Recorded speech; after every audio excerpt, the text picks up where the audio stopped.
Ең оңай шарлотка дайындаймыз. Алдымен достар, арнама тіркеліп қойыңыздар, рахмет. Енді біздің жұмыртқамыз бен шекерімізді жақсылап миксерлеп, үстінен ванильный сахар салып алдық. Енді ұн, корица, қопсытқыш електен елеп салып, осылай күрекшенің көмегімен жақсылап араластырамыз. Мінекей бізде осындай қою тесто шығады. Енді үстінен алмамызды саламыз.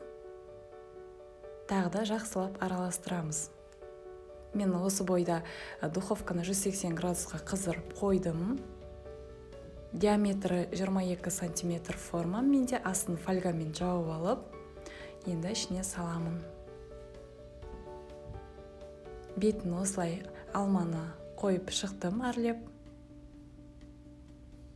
Мінекей достар, біздің пирогымыз пісіп шықты, өте жұмсақ. Сіздерге ұнайтынына сенімдімін. Достар, біз келесі видеода сочники с творогом дайындайтын боламыз.